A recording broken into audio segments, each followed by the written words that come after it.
অমর একুশে বইমেলায় নারী স্বাস্থ্য সুরক্ষার স্যানিটারি ন্যাপকিন বিক্রির কারণে দুটি স্টল বন্ধ করে দেয় বাংলা একাডেমি। রোববার বিকেলে স্টল দুটি বন্ধ করে দেওয়া হয়। বিষয়টি নিয়ে সামাজিক যোগাযোগ মাধ্যমে চলছে ব্যাপক সমালোচনা। এর মধ্যে রোববার রাতে বাংলা একাডেমি মহাপরিচালক অধ্যাপক মোহাম্মদ আজম এক সংবাদ বিজ্ঞপ্তিতে জানান, বইমেলায় বিনামূল্যে স্যানিটারি ন্যাপকিন বিতরণ অব্যাহত থাকবে। বিজ্ঞপ্তিতে বলা হয়েছে, বাংলা একাডেমি আয়োজিত অমর একুশে বইমেলায় স্যানিটারি ন্যাপকিন ও ডায়পার বিক্রি সংক্রান্ত একটা ইস্যু অনেকের দৃষ্টি আকর্ষণ করেছে।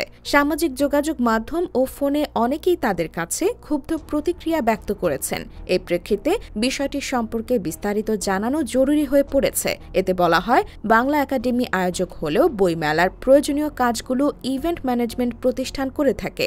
এবারে দায়িত্ব পেয়েছেন ড্রিমার ডঙ্কি। স্যানিটারি ন্যাপকিন এবং ডায়পার বিষয়ে তারা বাংলা একাডেমিকে জানিয়েছিল, ওয়াশরুমের পাশে রেখে নারী ও শিশুদের প্রয়োজন মতো বিনামূল্যে এসব পণ্য সরবরাহ করবে। কিন্তু মেলা কর্তৃপক্ষ দেখতে পায় তারা এই দুই পণ্য সহ আরও কিছু পণ্য বিক্রি করছে, ফলে তাদেরকে স্টল বন্ধ করতে বলা হয়।